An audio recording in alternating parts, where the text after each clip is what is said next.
Hi everyone, आज हम लोग जनरलाइज्ड कोऑर्डिनेट्स एंड वेलोसिटीज के बारे में डिस्कस करेंगे। अब तक आप लोगों ने जो पढ़ा है वो कार्टेशियन कोऑर्डिनेट्स है, जिसमें मैं अगर आप लोगों को 2 डायमेंशन या 3 डायमेंशन कह दूं तो आप लोग उसके हिसाब से कार्टेशियन कोऑर्डिनेट्स सिलेक्ट कर लेंगे। अगर मैं 2 डायमेंशन कहूँ तो एक्स और वाई 2 कोऑर्डिनेट चूज कर लेंगे। अगर मैं 3 डायमेंशन कहूँ तो x y z 3 coordinate select कर लेंगे। तो ऐसा ही होता है, ठीक है ना। तो हम लोग को जनरलाइज्ड कोऑर्डिनेट्स कितना होगा सिलेक्ट करने के लिए एफ से पता चलेगा, जहां पर एफ जो होता है वो होता है 3n माइनस के, है ना। यानी कि देखिए जो कार्टेशियन कोऑर्डिनेट्स होता है उसे हम लोग तो एक्स वाई जेड से डिनोट करते हैं, एक्स वाई जेड। तो जनरलाइज्ड कोऑर्डिनेट्स होता है वो हम लोग डिनोट करते हैं Q1 Q2 Q3 कितने तक जाएंगे, QF तक जाएंगे, है ना। मान लीजिए Q10 हो सकता है, ये F जो है वो 10 हो सकता है या 8 हो सकता है या 2 भी हो सकता है, ये डिपेंड करेंगे यहाँ इस फॉर्मूला से, ठीक है ना।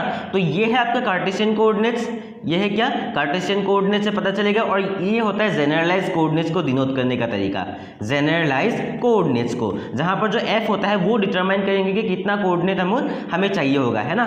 जो वो होता है इंडिपेंडेंट कोऑर्डिनेट्स होता है, एक दूसरे के इंडिपेंडेंट होता है, वो हम लोग आगे समझने वाले, ठीक है ना। पहले F को कैसे डिटरमाइन करेंगे वो देख लीजिए। यहाँ पर जो 3n होता है वो total number of degrees of freedom होता है ना। वो क्या है वो भी बताएंगे आप लोगों को। क्या है टोटल नंबर ऑफ कॉन्स्ट्रेंट्स, है ना। क्या है टोटल नंबर ऑफ कॉन्स्ट्रेंट्स। यहाँ पर ध्यान से देखना आप लोग। मान लीजिए मैं एक एग्जांपल देता हूँ, उससे n और k का आप लोग को मैं निकालने के लिए, मतलब एक एग्जांपल से हम लोग समझते, ठीक है ना। बेसिकली यहाँ पर देखिए एक मैं यहाँ पर पेंडुलम ले लेता हूँ, है ना। इस पेंडुलम को हम लोग क्या कर सकते हैं, सिर्फ यहाँ से यहाँ तक मूव करेंगे, है ना, यहाँ से यहाँ तक मूव करेंगे, है ना। तो n जो होता है, n बेसिकली होता है number of free particles, n होता है क्या, नंबर ऑफ फ्री पार्टिकल्स, है ना। और 3n होता है degrees of freedom, total number of degrees of freedom, ठीक है ना। तो यहाँ पर आप लोग ध्यान से देखना, यहाँ पर n मतलब नंबर ऑफ फ्री पार्टिकल्स क्या है, ये वाला जो बॉब कहते हैं हम लोग, यही फ्री पार्टिकल है। तो यहाँ पर n का वैल्यू होगा 1, तो जो डिग्री ऑफ फ्रीडम बनेंगे वो बनेंगे 3, ठीक है ना। और यहाँ पर क्या मतलब कॉन्स्ट्रेंट्स, यानी कि इस फ्री पार्टिकल के ऊपर हम लोगों ने कितने रेस्ट्रिक्शंस इंपोज किया हुआ है। ये फ्री पार्टिकल का जो लेंथ है ना, वो फिक्स रहेंगे, ये बढ़ नहीं सकता या छोटा नहीं हो सकता। तो इसका मतलब ये एक रेस्ट्रिक्शन हो गया, 1 रेस्ट्रिक्शन। और एक रेस्ट्रिक्शन क्या है, सिर्फ यहाँ से यहाँ तक मूव कर सकते हैं, इसके ऊपर ना तो जा सकता है ना, इसके ऊपर भी नहीं जा सकता है। यानी कि 2 रेस्ट्रिक्शन हम लोगों ने यहाँ पर इंपोज कर दी, एक तो लेंथ वाइज, एक तो यहाँ पर साइड वाइज, ठीक है ना। तो यहाँ पर k का वैल्यू कितना होगा, k का वैल्यू कितना होगा, 2 होगा, है ना। तो इसको अगर हम लोग यहाँ पर पुट कर दें, है ना, sorry for the background noises, आप लोग इग्नोर कर दीजिएगा, है ना, वो तो नेचुरल चीज़ है, हम लोग कुछ नहीं कर सकते, ठीक है ना। F इज इक्वल टू 3 × 1, मतलब नंबर ऑफ फ्री पार्टिकल 1 मिला, कॉन्स्टेंट्स मिला 2, तो F का वैल्यू यहाँ पर कितने मिलेंगे, 3 - 2 = 1। यानी कि इस सिस्टम को अगर मुझे डिस्क्राइब करना है in the form of generalised coordinates, तो सिर्फ मुझे एक जनरलाइज्ड कोऑर्डिनेट से हम लोग क्या कर सकते हैं, इसको फुल्ली डिस्क्राइब कर सकते हैं। आप लोग समझो, सिर्फ एक जनरलाइज्ड कोऑर्डिनेट से हम लोग इस पूरे सिस्टम को आसानी से डिफाइन कर सकते हैं in the form of generalised coordinates. और वो क्या होगा, और वो होगा थीटा, है ना।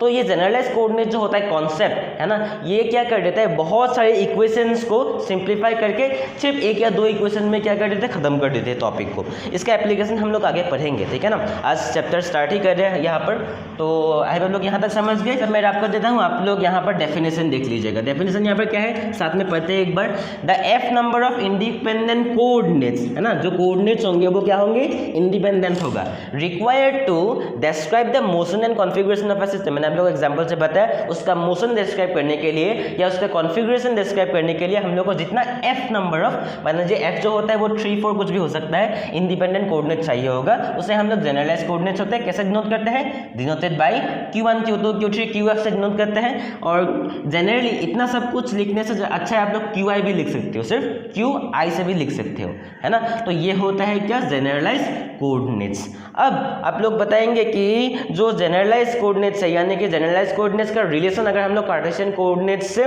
मतलब करें तो एक रिलेशन आता है यहाँ पर, बहुत इंपॉर्टेंट या फेमस रिलेशन कहे आप लोग, और ये है ये वाला। ध्यान से देखना, ये जो RI वेक्टर है ये है आपका कार्टेशियन कोऑर्डिनेट्स, और ये है RI वेक्टर में क्या है, कार्टेशियन कोऑर्डिनेट्स, और साथ में ब्रैकेट में क्या है, जनरलाइज्ड कोऑर्डिनेट्स, और एक एक्सप्रेशन T, है ना। तो यहाँ पर मैं कह रहा हूँ कि जो रिलेशन है ये है कार्टेशियन कोऑर्डिनेट्स का रिलेशन, RI यहाँ पर भी होगा RI वेक्टर, है ना। साथ में क्या होगा, जनरलाइज्ड कोऑर्डिनेट्स को हम लोग को ऐसे क्यू एफ तक जाना पड़ेगा, है ना। मान लीजिए अगर एफ यहाँ पर अगर F2 मान लीजिए 4 मान लेते हैं, तो आप लोगों को कुछ ऐसा लिखना पड़ेगा जो रिलेशन होगा Q1 Q2 Q3 Q4 जहाँ पर F4 है और साथ में T को ऐसे आप लोग को जोड़ना पड़ेगा। तो ये क्या है, relation with the Cartesian coordinates, है ना। तो आई हम लोग यहाँ तक समझ गए। अब हम लोग जनरलाइज वेलोसिटी का डिराइवेशन करते हैं, ठीक है ना। ज़्यादा टाइम वेस्ट नहीं करते, जनरलाइज वेलोसिटी का डिराइवेशन देखते हैं, बहुत ही इंपॉर्टेंट है। तो जनरलाइज वेलोसिटी कब मिलता है, वेलोसिटी का एक्सप्रेशन हम लोग कब मिलता है, जब हम लोग डिस्प्लेसमेंट को with respect to time divide कर देते हैं, जनरलाइज वेलोसिटी मिल जाता है। मैंने आप लोग को क्या बताया, आप लोग ध्यान से सुना क्या, जो वेलोसिटी होता है वो डिस्प्लेसमेंट बाय टाइम होता है। तो हम लोग क्या करेंगे, जनरलाइज डिस्प्लेसमेंट निकाल लेंगे, है ना। जनरलाइज डिस्प्लेसमेंट को यूजुअली हम लोग क्यू कैसे डिनोट करते हैं, क्यू कैसे डिनोट करते हैं जनरलाइज डिस्प्लेसमेंट को, आप लोग को पता चल जाएंगे अभी, ठीक है ना। तो यहाँ पर देखिए जनरलाइज डिस्प्लेसमेंट को अगर मैं टाइम डिराइवेटिव कर दूँ, डी क्यू के बाई डी टी कर दूँ, तो ये क्या हो जाएंगे, हम लोग ऐसे लिख सकते हैं क्यू के डॉट लिख सकते हैं, है ना। जो यहाँ पर हम लोग क्लासिकल डायनामिक्स पे पढ़ेंगे, अगर हम लोग टाइम के रेशियो में कुछ भी डिवाइड कर दे तो डॉट से हम लोग रिप्रेजेंट कर सकते हैं। तो ये होगा आपका जनरलाइज वेलोसिटी। आप लोग लिख सकते हो जनरलाइज वेलोसिटी का डेफिनेशन तो हो गया ये, डिनोटेड बाय क्यू के डॉट, है ना, जो रिप्रेजेंट कर रहा है डी क्यू के बाई डी टी, ठीक है ना। तो हम लोग पहले क्यू के डॉट निकाल लेते हैं, जो होता है जनरलाइज डिस्प्लेसमेंट। तो उसके लिए हम लोग क्या करेंगे, पहले हम लोग क्या करते हैं, ये वाला रिलेशन जो मैंने आप लोग को अभी बताया था, ये वाला रिलेशन यूज करेंगे, ये वाला रिलेशन हम लोग क्या करेंगे, यूज करेंगे, ठीक है ना। जहां पर क्या था, ये है कार्टेशियन कोऑर्डिनेट्स और ये है जनरलाइज कोऑर्डिनेट्स, इसमें टी, और यहाँ पर क्या होगा आर आई वेक्टर, ये भी क्या है कार्टेशियन कोऑर्डिनेट्स। अब हम लोग क्या करेंगे, इसको थोड़ा सा लिखेंगे हम लोग इन the form of Euler equation का इस्तेमाल करके, यूलर फार्मूला, ये यूलर इक्वेशन का इस्तेमाल करके इसको हम लोग तोड़ेंगे। जैसे कि देखिए यूलर फार्मूला हमें क्या कहता था, मान लीजिए यहाँ पर क्या था, x is equal to x, मान लीजिए आर थीटा और फाई, है ना। आप लोगों को कुछ इस तरीके से एक्सप्रेशन है, इसे अगर आप लोगों को तोड़ना है या एक्सपांड करना है in the form of Euler's, तो वो कैसे करेंगे, वो करेंगे हम लोग dx से। तो dx से करो या आप लोग डेल्टा x ऐसे भी कर सकते हो, ठीक है ना। तो वो होता है, मान लीजिए मैं डेल्टा x से कह रहा हूँ या डेल x से कुछ भी कहो, तो वो होता है del x by del r, है ना, और साथ में क्या होगा डेल r होगा, है ना, और साथ में क्या होगा del x by del theta होगा और ये होगा डेल थीटा। यहाँ पर जो आर थीटा फाई है वो क्या है, इंडिपेंडेंट कोऑर्डिनेट्स है, ठीक है ना। और नेक्स्ट है del x by del phi, यहाँ पर होगा डेल फाई, ठीक है ना। तो कुछ इस तरीके से हम लोग क्या करते हैं, यूलर्स एक्सप्रेशन होता है जो कि हम लोग यहाँ पर इस्तेमाल करने हैं। यहाँ पर जो एक्स का वैल्यू है वो क्या है, आर आई वेक्टर का काम कर रहा है, आर थीटा फाई यहाँ पर Q1 Q2 QFT का काम कर रहा है, ठीक है ना। तो ये कितने तक जाएंगे, QFT तक जाएंगे। यहाँ पर क्या था, del x by del r, यानी कि डेल एक्स बाई जो पहला वाला था, तो यहाँ पर होगा del r i vector by क्या होगा Q1, del r i vector by del Q1, और साथ में क्या था, जो यहाँ पर नीचे था वही यहाँ पर हम लोगों ने लिखा था डेल Q1, तो यहाँ पर भी डेल्टा Q1 होगा, ठीक है ना। तो ये ऐसे करके हम लोग are i vector by Q2 और साथ में क्या होगा डेल Q2, तो ऐसे करके del r i vector by QF del QF। यहाँ पर आप लोग मुझे कहेंगे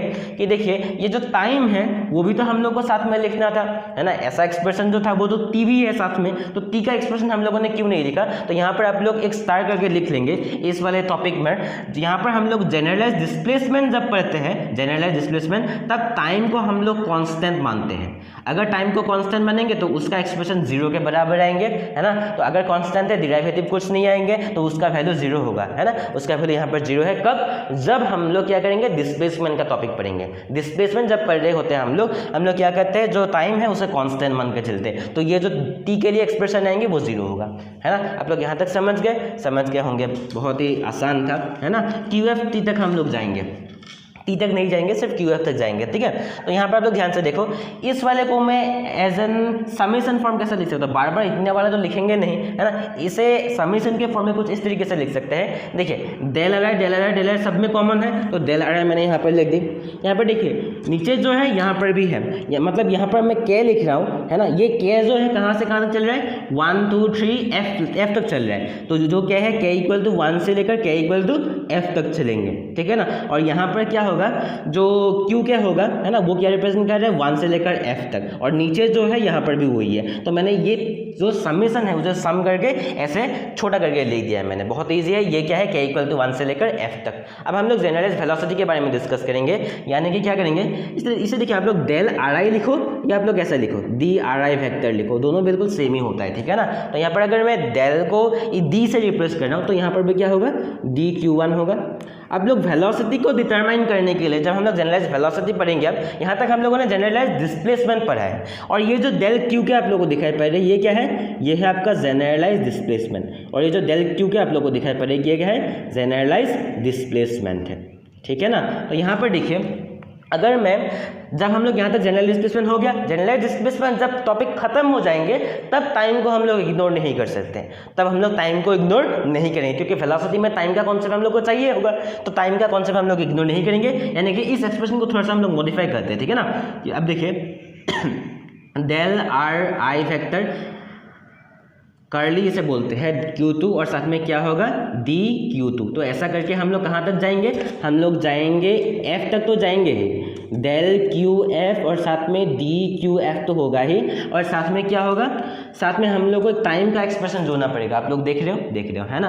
तो टाइम का एक्सप्रेशन क्या होगा, del r i vector by del t और साथ में क्या होगा dt। यहाँ पर हम लोग ये बोले टाइम को एक्स्ट्रा ऐड कर रहे हैं in the form of velocity, मतलब वेलोसिटी जब हम लोग निकालेंगे डिराइवेशन करेंगे, क्यों डिराइव करेंगे, क्योंकि हम लोग को टाइम का कॉन्सेप्ट चाहिए होगा वेलोसिटी में, velocity is equal to displacement time. हम लोग क्या करते हैं, इस वाले को वेलोसिटी अगर हम लोग को चाहिए होगा तो क्या करेंगे, टाइम से डिवाइड कर दीजिए, टाइम से क्या कर दीजिए, डिवाइड कर दीजिए, dt से डिवाइड कर दीजिए। आप लोग लिखेंगे नेक्स्ट लाइन पर कि dividing both side of the equation by dt, तो यहाँ पर भी dt से डिवाइड हो जाएंगे, यहाँ पर भी dt से डिवाइड हो जाएंगे, यहाँ पर भी dt से डिवाइड हो जाएंगे, यहाँ पर भी dt से डिवाइड हो जाएंगे, और यहाँ पर भी dt से डिवाइड हो जाएंगे, है ना। तो यहाँ पर पोजीशन वेक्टर और साथ में टाइम ये क्या होगा, vi वेक्टर, पोजीशन वेक्टर और साथ में time with respect to time अगर डिराइवेटिव कर दूँ तो vi वेक्टर निकल के आते हैं, यानी कि वेलोसिटी निकल के आते हैं। तो यहाँ पर क्या होगा, यहाँ पर एज इट इज होगा del r i vector by क्या होगा, डेल Q1, है ना। देखिए मैंने आप लोग को बताया था किसी का भी अगर हम लोग टाइम के रिस्पेक्ट में क्या करें, डिफरेंशिएट करें, तो हम लोग उसे डॉट करके लिख सकते हैं, Q1 डॉट लिख सकते हैं, है ना। तो यहाँ पर नेक्स्ट क्या होगा, del r i vector by del Q2 साथ में क्या होगा, Q2 डॉट होगा। तो ऐसा करके करके हम लोग F तक जाना पड़ेगा, del r i vector by del QF साथ में क्या होगा, QF डॉट। इसको एज इट लिख रखिए, लेकिन आप लोग ध्यान से देखो dt से dt क्या हो जाएंगे, dt से dt कैंसिल आउट हो जाएंगे, तो dt वाला टर्म यहाँ पर गायब हो जाएंगे, है ना। सिर्फ बचेंगे del r i vector by del t। इस पूरे वाले को हम लोग समेशन के फॉर्म में लिख सकते हैं, हम लोग लिख सकते हैं vi vector is equal to summation 1 1 2 2 यहाँ तक f तक जाएंगे, है ना। तो समेशन जो होता है, मान लीजिए अगर k से मैं डिनोट कर रहा हूँ तो ये 1 से लेकर f तक जाएंगे, है ना। डेल आर आई वेक्टर सब में कॉमन है, और नीचे क्या है, 1 से लेकर f तक जाएंगे जिसे मैं k से रिप्रेजेंट कर रहा हूँ, तो यहाँ पर k होगा और यहाँ पर q k डॉट होगा। साथ में यहाँ पर क्या होगा, ये वाला मैं रैप कर देता हूँ, ठीक है ना, जो मैंने डिज़ाइन कर दिया है ये नहीं चाहिए यहाँ पर, और साथ में होगा del r i vector by del t, है ना। तो ये वाला जो एक्सप्रेशन है इसे हम लोग कहते हैं जनरलाइज्ड वेलोसिटी। इसे क्या कहते हैं, जनरलाइज्ड वेलोसिटी कहते हैं, है ना। देखिए हम लोगों ने क्या किया, जनरलाइज कोऑर्डिनेट्स को पहले डिफाइन किया, फिर उसके जो डिनोट करने का तरीका होता है उसका रिलेशन कार्टेशियन कोऑर्डिनेट्स के साथ, फिर जनरलाइज डिस्प्लेसमेंट देखा, फिर जनरलाइज वेलोसिटी देखा, है ना। और यहाँ तक टॉपिक खत्म हो जाते हैं। तो आप लोग वीडियो को समझ गए, कुछ भी डाउट हो तो अगर तो मुझे कमेंट करके बता सकते हो। मिलते हैं अगले वीडियो पर, तब तक के लिए जय हिंद।